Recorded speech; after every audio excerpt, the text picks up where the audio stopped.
Georgia here with you, aka VHS 82 apostrophe, with what I told you what was coming. It's some Evil Dead talk here. Me and the boys went to go see Evil Dead Burns. New film 2026, of course. Sébastien Vanicek. There you go. Sébastien Vanicek. I hope I get that semi-close. Starring Suhela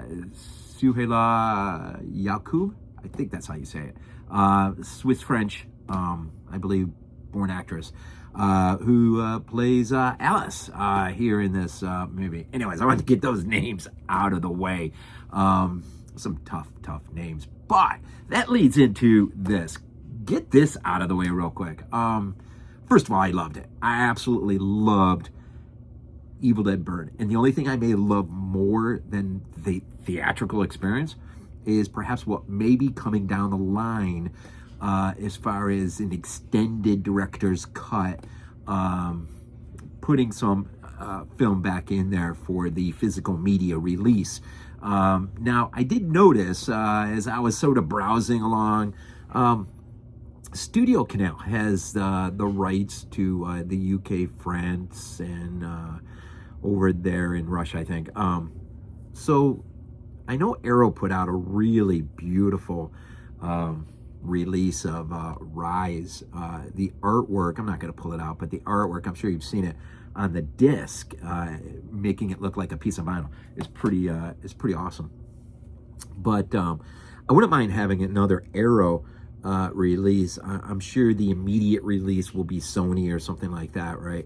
But a Studio Canal 4K of with the director's cut would be that would be pretty nice. So, anyways, we loved it. Love is a weird word to use. I think it's okay just because, you know, this movie isn't like really split as far as Evil Dead fans. I mean, I know there's some fans out there that doesn't feel like an Evil Dead movie. Well, things haven't felt Evil Dead-ish, you know, in the sense of a Tapper, Sam Raimi, Bruce Campbell type of way since the 13th film, in which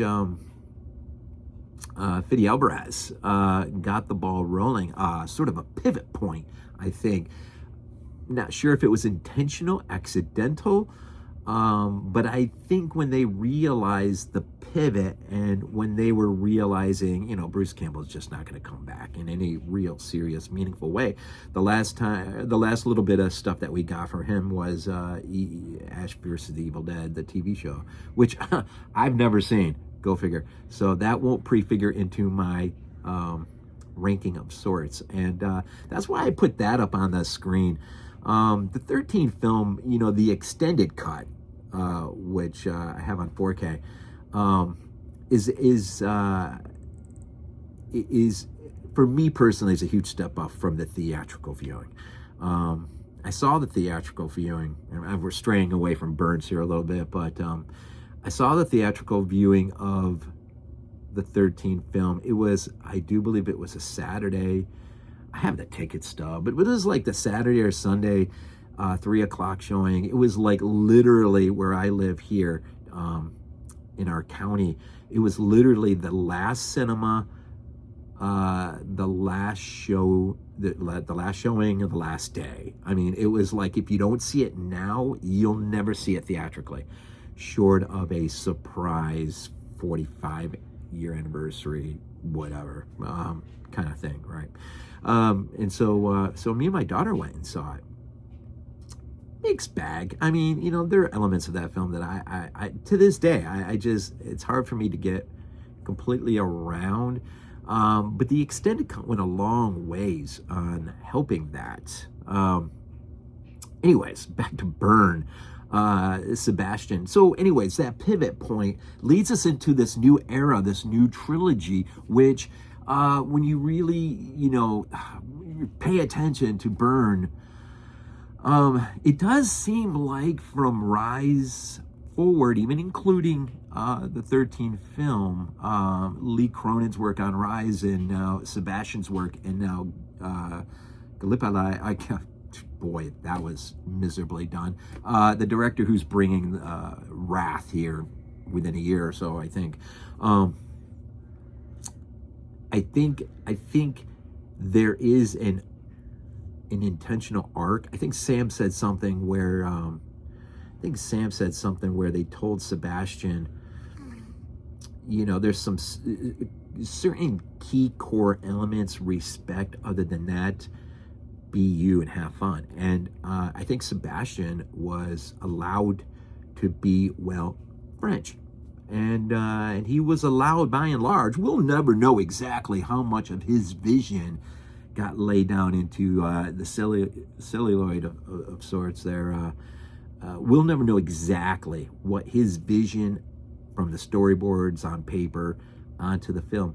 We'll probably never know exactly, short of how forthcoming he is on a commentary track some ways down the road. But it does feel like, the movie did feel like he pretty much had a lot of his way, at least. I think the tone, the camera work was absolutely, let's just get into it a little bit, I guess. I'm gonna try to remain somewhat spoiler free. The color palette, sort of this ashy sort of tempered quality about it. It's pale. It's I think it's actually setting us up for the colored tone we're going to get in Wrath. Actually, I think everything is intentional. I think everything's leading us somewhere. But the lake scene, the camera work, bringing Jessica back into the fold, minor spoiler, but you know, the opening scene is a nice sort of segue from Rise into, which is appropriate, and it actually works, I think, very brilliantly. The attack on the fisherman, I think a little nod to Hellraiser is pretty awesome. Pretty awesome indeed. And there are a lot of, I don't call them Easter eggs. I mean, there's a lot of subtle nods to a lot of things. The past Evil Dead films, you know, the opening, I think the very opening, you get Joseph, who's the grandson of Benjamin Price, who is the friend of Professor Noby, who I think we're going to get a little bit more of that relationship in Wrath. But it was a neat introduction of a new character that we really didn't get to know per se, but it's introduced nonetheless through the recordings and Joseph's research, and I love that scene. That whole scene, I could have done with 30 minutes of that scene. I mean, just delve into it and hear this guy talk about their findings and the wise man circle, or circle of wise man. You know, I want a little bit more of, if we could, something that at least ties back to what we were shown in Army of Darkness, some of that lore, the Circle of Wise Men, but more than that. So you get the introduction in the film. The film opens up on the lake, and it's cold, feels cold at least, rainy. It's dreary. I mean, the color tone was, I mean, it's what I loved it. It fit me perfect to a T. How Jessica grabs the one kid off the dock is, I mean, in Hellraiser ways, with the fish hooks is awesome. And just everything about that scene. And then you get this idea that Jessica suddenly becomes aware of Joseph finding the dagger, which the dagger is sort of lies under the surface of what is prompting or motivating these deadites to this house. I was hoping, based on the trailers and whatnot, I was hoping that it was going to be more, they wanted to go after Professor Noby, or in this case, maybe Benjamin Price. So you got Benjamin, who's doing, you know, all this research, but Noby has been there, and so we know Noby's story will arc another way, which in case Henrietta, his wife, she'll be infected with the deadite, with the demonic possession, and of course the infamous fruit cellar scene, right? So, but that's an interesting idea, where you got this bit of Joseph is curious, he's interested into this research, but in the back of your mind, we know a little bit about Professor Noby and that past history, but now Benjamin Price is brought in, and of course the introduction of this whole family. And I gotta say too, there was a lot of talk, and I heard a lot of stuff about how just these characters hate the characters, and there's no one to like, and I just think that there's more complexity at work here. I get it. We don't have the Ash figure. We don't even have someone who is really a standout. Joseph, everybody had a little bit of baggage there, but you just got this sense that there's a reason or a cause for the dysfunctionality or the state of this family. It wasn't just because they wanted to be mean for mean's sake. It didn't feel like that to me. It felt like there was deeper issues, and I think it might have gone back to the grandfather, Benjamin. Polly, his wife, the grandma, is she's kind of got a weird thing going on. I know she's got dementia and everything, but she's kind of got a weird thing going on. You just gotta wonder what the story is with Benjamin, Polly, and how his choices have impacted this family to the point where where Will, the son, and the story really revolves around the death of a son, Will, who's married to Alice, who is a French girl, who is sort of alien to this family and not very well accepted. But in the very beginning, you got to kind of get this sense that Alice is not a prize winner herself in terms of her character. She's got some serious baggage, and in fact, in the very beginning, you almost kind of wonder, because Will throws out this weird thing about, he kind of yells at her at the beginning, in this scene at the club, at Joseph's sort of a birthday celebration, and Will said something. He said an interesting thing. He said, "You're the first girlfriend I've had that has brought this out of me." I thought that was a curious thing to say, because it didn't seem like something just to say to defend himself in front of the other people around, because of course they're all looking at him like, boy, I think they're just deeper things. I think the director was trying to lay out some deeper complexity, and it's easy for us to watch, especially first time through, watch and just get this sense of, oh, I hate them all. There's no good qualities about any of them. Well, there's some serious junk going on, and I think, I would wonder at least, if how much of it goes back to Benjamin Price, the grandfather, who of course has sort of inadvertently handed down this inquisitiveness of Joseph to discover. In fact, we find out that he's writing a book. Well, he's tried to write several books, but this may be the one. I don't know how much really to say about the story, but it does really revolve around Will. There's a great, I call it a great, there's a mid-credits scene and an end credits. If you haven't seen the movie yet and you happen to be listening to me for some reason, do definitely stay to the very end of the credits. We're a credit family. Always joke about that. We will, I don't care if it's here in the house. I don't stop the machine until the last credits rolled up. It's just the way it is. So, but there are two scenes. Look, I think the house, H.P. Lovecraft, I think would have loved the house, just how the house looked, man. It reminds me of his story. I want to say, was it The House? He wrote it sort of as an homage to Edgar Allan Poe. You know what? We got just a minute or two, right? Let me just get the title of that. Because, with that, I'll say this too. If you ever want to enrich yourself beyond the Necronomicon,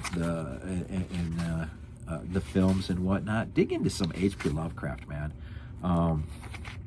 Because a lot of the textually makes Evil Dead is sort of this Lovecraftian horror, this cosmic dread of something that is desperately trying to break through from one dimension into our dimension. The shunned house is what I was thinking about, the shunned house. But the Dunwhich horror, I mean, there's a lot of the book. There's another one. Golly, I can get it right here. Fungi from Yuggoth, a long series of poems by H.P. Lovecraft, also do well.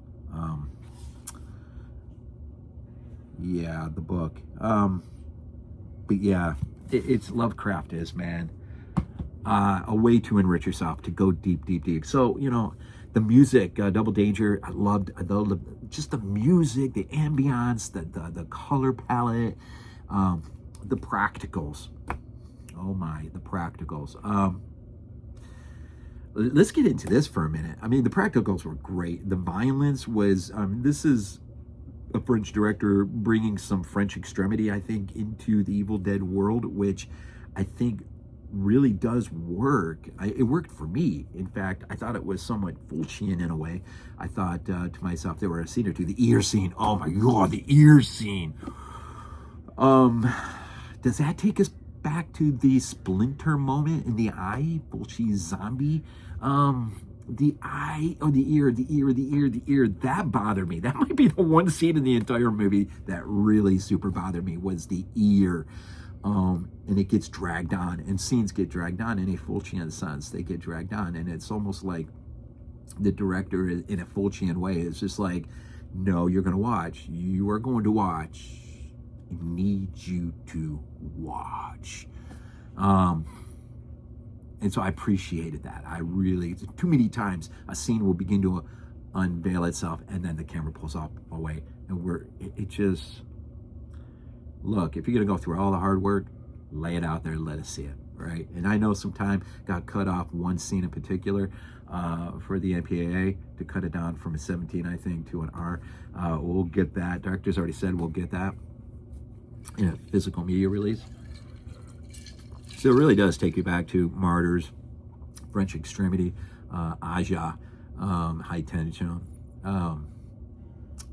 Martyrs, what was the other, Inside, that whole French Extreme movement, right? Which fairly is, I mean, has been brought into American cinema pretty well. I mean, I would have loved to seen a little bit more of it, I think, but I think it was there in the Hills Have Eyes remake by Aja. So it brings this element into the Evil Dead world, which brings us to the dog Max, right? Okay, so the scene, there's dog violence. There's violence perpetrated against a dog. And it's interesting because me and my buddy Glenn talked about how we both were shocked or surprised, or maybe thought Mia in the 13 film, there was a moment missing there, or missed, an opportunity missed for her to take out or perpetuate some violence against this dog. Would have just, I mean, it would have just accentuated what happens to someone who is struggling, not only struggling with her drug addiction, but now being possessed by, you know, into a deadite, and just with all of this, you know, crazy things, right? And so, but you got it here, right, at the dinner table, right? Edgar and his dog Max.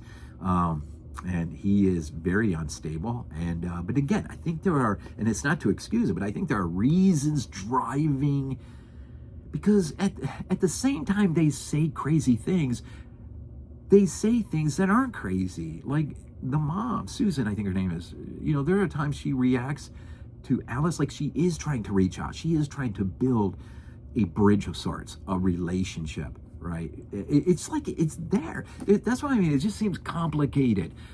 And it's not a movie just to kind of take a glance at and go, okay, now for me to walk away. I think it deserves a bit of worth to look at and think about. What are they saying? But Edgar, man, loses it. He just loses it and takes the first real act of violence. Well, the first act of violence he takes out is on the dog. I was thinking the car scene takes place as a result of that. But I want to bring up the dog because I thought, you know, a lot of people were not too thrilled with that. But I think it was a opportunity missed on the director's part, because I think it could have been an incredible throwback to Dario Argento and Lucio Fulci, who both in The Beyond and Suspiria, in The Beyond, Emily's dog Dickie, her German Shepherd who turns on her, and then Daniels, we don't know the name of the dog, but Daniels, I think, what was a good, faithful, what was, I don't know if I wrote it down or not, good, faithful friend, is all we know about from the dog. I'm just seeing if I wrote it down real quick. Seems like I thought I wrote it down. Maybe I didn't. Yeah, I did. I had to. A peaceful, faithful animal is what's referred to. Daniel refers to as German Shepherds, and it's a eye-seeing dog, right? Guide dog. But both German Shepherds are provoked by the supernatural to turn on their owners in very long, drawn-out, grueling, brutal fashion. And I thought to myself, are we going to get this with Max? Is this going to be an incredible throwback to Suspiria, to The Beyond? And Max is, as a result of being a deadite dog, now our first one in the franchise, right, is going to have this grand, glorious moment of killing someone, in a really brutal way. Like, I mean, I think if Joseph is going to be taken off the plate, why not let Max get him? And just build this in just this crazy scene where you force the viewer to look away. You just make it so you can't watch it. I think that really should have been, and I think it would have somehow eased off the initial violence, and the dog's reaction would have been justified in the sense that now the dog, of course, has been brought into the cycle of violence, which is, again, it's just in this house, this cycle of repeated violence over and over and over. But it just seems like it stems from somewhere. It's coming from somewhere. It's not just because these people are, I mean, look, Benjamin is, I'm not sure exactly what he was in terms of his career. I mean, I know he's a researcher and whatnot. There's something there that demands a bigger explanation to the situation. But I said to the house itself, Lovecraft, man, would have loved that house. So much about that movie, the violence, the camera work. I mean, oh man, it just. We're being taken somewhere, I think. And the final place is going to be wrath. And I really do think there's a great chance that we are in for something really, really, really, really super special here. Try to think if there's anything else about this movie. The ear scene, how that really stood out to me. Just the ferociousness of the Deadites, the violence. So Polly, this is two great scenes with Polly. So Polly does a great scene, a gag under her bed sheet, almost kind of reminds you of Halloween, the infamous Michael Myers under the bed sheet. But also there was a bed sheet gag in Rise that I felt was a bit of a throwback to Paranormal Activity.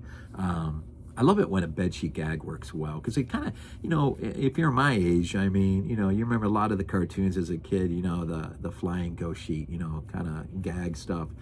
Well, but man, there's this scene, man, involving her and Susan, eventually Edgar, but there's a scene where Polly, man, is in bed. She puts her into bed, and she just kind of like rises up, and then she just, I mean, it's like Freddy Krueger under the sheet coming up, right? And she just, and Susan, and there's so much emotional baggage that you wonder, why doesn't Susan just flee out of the room? But there's so much junk going on here, and of course she misses her mom so much because her mom has dementia and she's not going to have her very much longer, short of these things happening, right?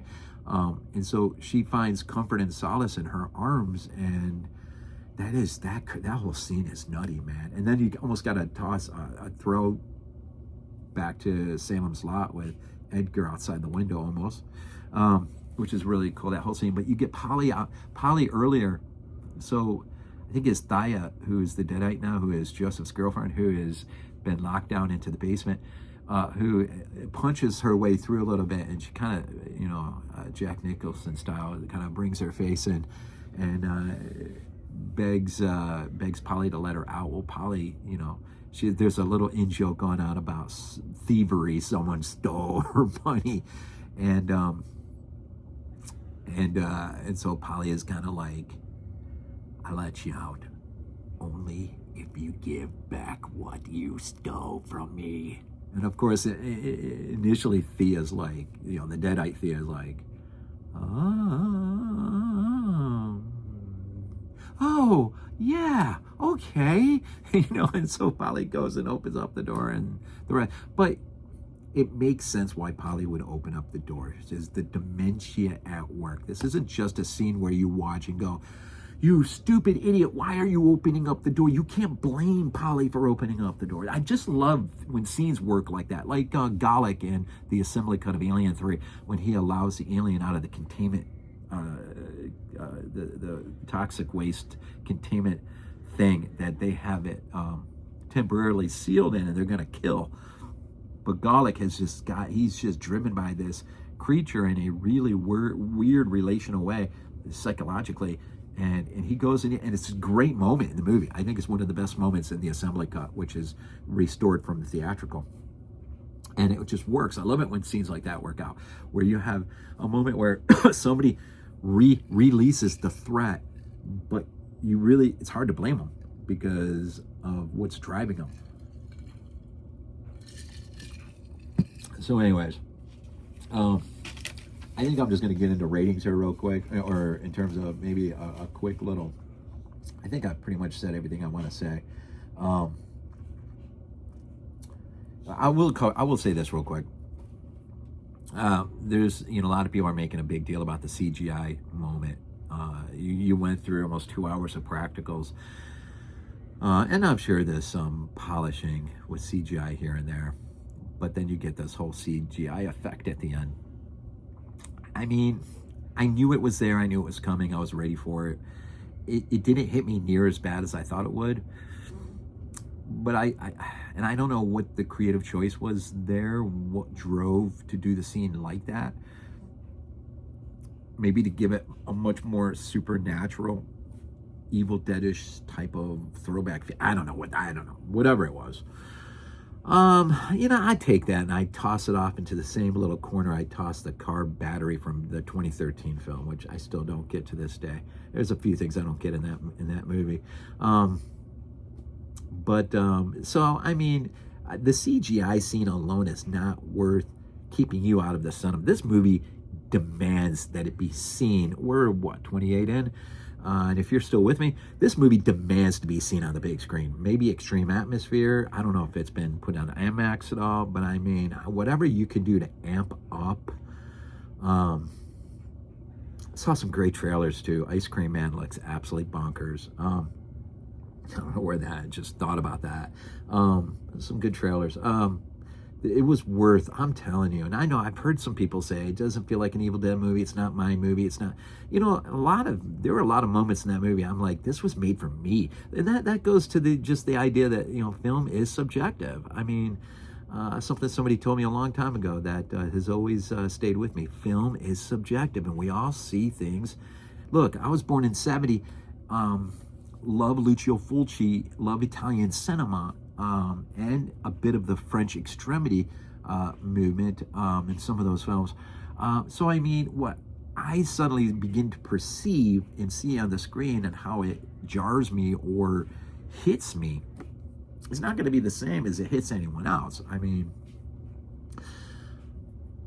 you know, so there's that. And I think we just got to understand that. I think 13 was the beginning of a pivot move. And here's the thing to say about that too.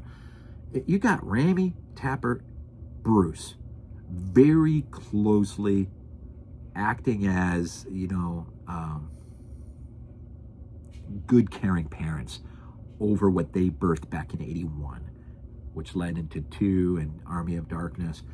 We will never get those days back. But what we have been given is it's kind of like this. It's like Inferno, Dario Argento's Inferno. It's like, you know, the underwater, the beautiful underwater scene when she dives down into that room filled with water, and it just begs further exploration. Like, it just demands that we get to see more. Go into that door, go swim under. I want to see everything. And maybe not quite like that, but, you know, with the first 3 films, and if you see Within the Woods, the very first short, you know, the first 3 films are sort of like that underwater room in Inferno, you know, where it begs so much more to be opened up, and things are being opened up for us. Now, would they be opened up in a way that will please every single person in the world? No. Even Deadeye fans, even Evil Dead fans. I mean, there are Evil Dead fans that don't like Army of Darkness, which I find insane because I love that movie to death. Absolutely love that movie. But I mean, anyways. So I don't know. I think it's definitely going to be worth hanging around for. I think Wrath is going to be insane. Especially what I've heard about the color palette already, or the film stock that they're going to use in order to film it or have, is going to be insane. Absolutely going to be insane. So at 31, and now, I don't know, I hope I didn't give many spoilers away. I'm sure I gave a few minor things, but, you know, let's do a quick, I've been dreading this moment. Let me just first say this, the pinnacle, or the, I gotta show this off, my Anchor Bay VHS of the original films. I threw my burn ticket in there just for now, just until I get the physical media release. And of course, Evil Dead 2 Dead by Dawn, and of course, all right, I mean, I just watched this on VHS the other day. Yes, we still watch VHS in this house. But I want to show that for a quick. All right, let's do a quick ranking, I guess. I've thought about back and forth, and here we go. So what do we got? 6 films? Soon to be a 7th with Wrath. All right, let's start, I guess, with number 6. I did not write anything down. This is off the top of my head. I'm just going to plow through it real quick. Let's go number 6.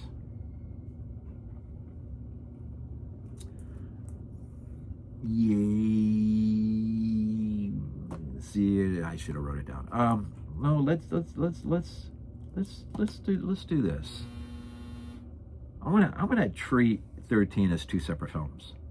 All right.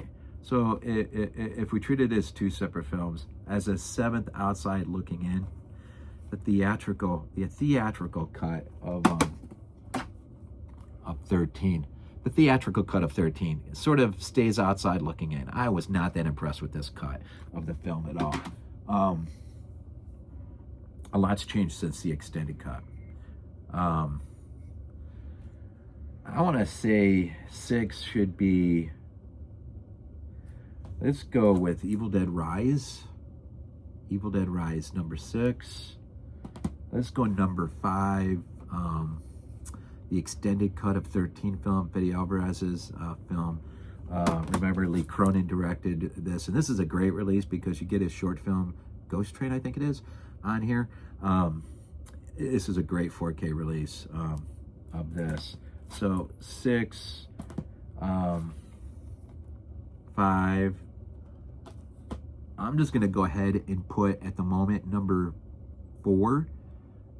Evil Dead Burn. I wish I had something to hold up, but Evil Dead Burn. There is an extended cut being promised. Depending on what that looks like, I'm not saying it's breaking into the top 3.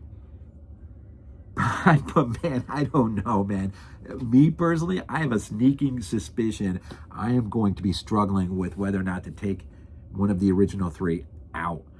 And in light of that, that's how much I loved it. I really, really did. But I think what I need is an extended cut that does certain things for me. A lot like this did for me. So 4 Evil Dead Burn is there. Maybe higher, depending on. We'll see. Number 3 is, this is going to be really traditional. Army of Darkness. Just watched this the other day. This has got to be one of the greatest adventure, sword and sandal, epic films I think ever made. Ever. That owes quite a bit to the Three Stooges. Go figure. I absolutely have always loved Army of Darkness, will always love Army of Darkness, always. So that leads into 1 and 2. I mean, I've been going back and forth, but you know what? I liken myself to a purist of sorts when it comes to many great things. So I'm not gonna fudge with things. If I had one film that drives me nostalgically more than any of the Evil Dead films, it is this one. I'm gonna leave it at number 2 though. Part 2 at number 2. My nice Anchor Bay tin set of this, which is so great. You know what I really miss? Besides getting it, like, well, we still get the big books and stuff.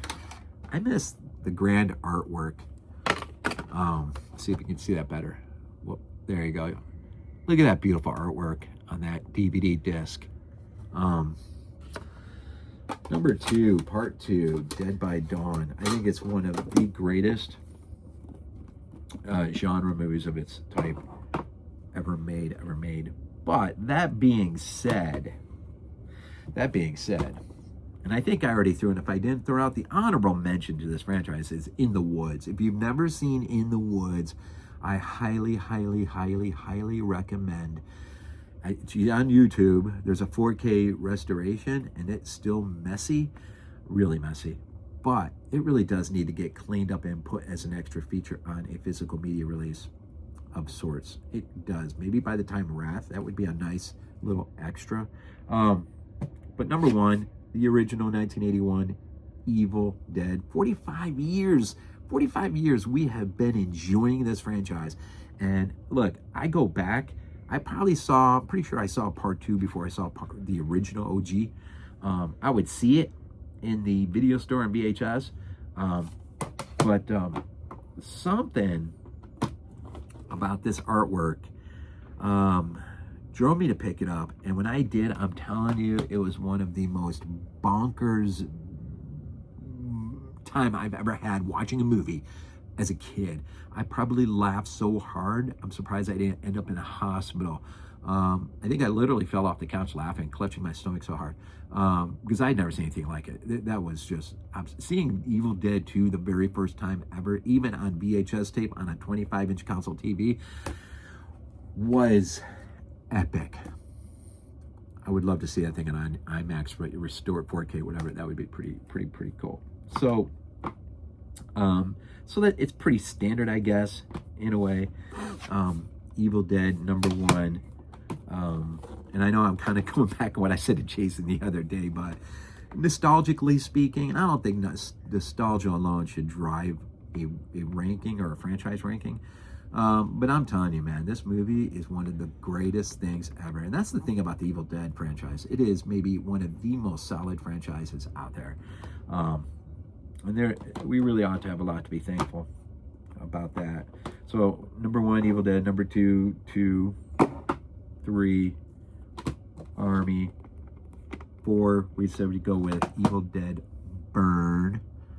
Until there's an extended cut, and I get to see the extended cut, then we may have trouble on our hands, as I really would hate to disrupt the original trilogy.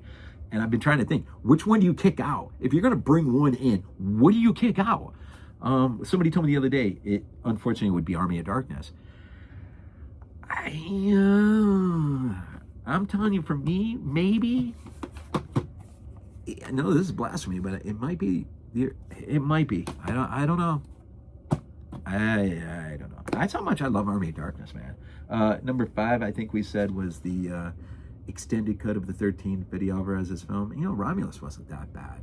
Romulus Alien Romulus, wasn't that bad of a film. But his extended cut of this, man, if you've never seen this, you ought to go out of your way and find that.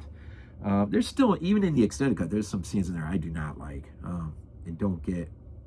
But it helps. It really, really does help. Yeah, and then number 6, I think we said Evil Dead Rise. Now, I will say this. Evil Dead Rise is a fun movie. It's a really good movie. And that is the whole franchise. I mean, it's not like, some franchises, somebody may say, well, Friday the 13th, the original, number 1, and number, I'm just saying, and number 11, part 5 kind of thing. There's distance between the original and part 5. Now, part 5, it's kind of grown on me over the years. I see part 5 differently than I've seen part 5 before in the past, or Nightmare on Elm Street 2. But there's distance between films in franchises. There's like no distance really. I mean, there's distance, but I mean not like big enough to whine about, make a big deal about. And then I think we said as an outside looking in, the theatrical of this. I'm so glad we got the extended cut on that. And it'll be good to see it on Burn as well. And again, if you just want to take not really a break from the Evil Dead, delve into some H.P. Lovecraft if you're not used to delving into H.P. Lovecraft. There's some great, the history of the Necronomicon is a great, nice little piece that can, give you some background information, at least fictionally or creatively in your mind, fill in imaginatively bigger world of what this book may or may not be. I mean, because look, a lot of what Sam Raimi pulled from was H.P. Lovecraft. So obviously they kind of built their own mythos out of it. I don't know if we're looking at Cthulhu at the end of this ride. I doubt it. But there may be something big, and I do think Wrath is going to be nasty. They're saying that movie is going to be absolutely nasty. I took my son to see this the other day. He was not jarred really much at all by this. Of course, we're a cinema house, so my kids have seen some things that some kids their age may not have, but they have also been exposed to every format: VHS, black and white, the classics. Most kids today probably don't even know where the VHS tape is. I mean, I'm talking kids 13, lower, whatever. They probably live in a house that they don't even have physical media anymore. I mean, PS is about to get rid of their physical media and go digital. I mean, so this is sort of the world we're living, driving forward. But anyways, so looking forward to Wrath, and then whatever may come after Wrath. But Wrath, if they can bring Benjamin Price and Professor Nobi and somehow, some way open that, like the room in Inferno, that deep water room, open it up more a bit. Yeah, that could really be something that actually might, in a weird way, without trying to. And it is acting as, actually, it does act as a prequel to the original film. So it would really be cool if we're given something that really leads us to the doorstep of Professor Nobi, who we hear on the recorder in Evil Dead 2 Dead by Dawn. That would be pretty freaking cool. Well, here we are. We're almost at 45, so I'm just going to go ahead and here. That was my Evil Dead talk for the morning. I hope you, if you listen to the whole thing, if you've never subscribed, please subscribe, hit the like button. Physical media matters, and everything else matters as well. I appreciate it. For those of you who saw my a couple ones ago, also I did write up a write-up for Letterboxd. I'm going to put that down below for your convenience if you want to check that, read that. And if you do read my quick write-up on Letterboxd, please leave a comment or hit the like thing. That would be really, really, really super cool and generous of you if you did such a thing. Letterboxd is weird. I don't write a lot, but when I do write, I kind of wish, I mean, I'm happy with it, but I kind of wish I would get a sense that others might be happy as well. Not that you have to agree with everything I say, absolutely not. But you know, I wrote a nice write-up on my Star Wars trilogy, the original 3 films, which really kind of looked back at my growing up with those films. So anyways, this is just that. So I'll dump those stuff down there in the bottom. So if you're still with me, I'm closing out. Thank you so much. I appreciate it. Not sure what my next video may or may not be, but I sort of feel myself coming back into this thing again. So 3 videos in, if you saw my out of the theater experience, that's in my thing too somewhere. Anyways, thank you so much. I so much appreciate it. Yeah, we always end these things off with, you know what today's going to be? Go Bills.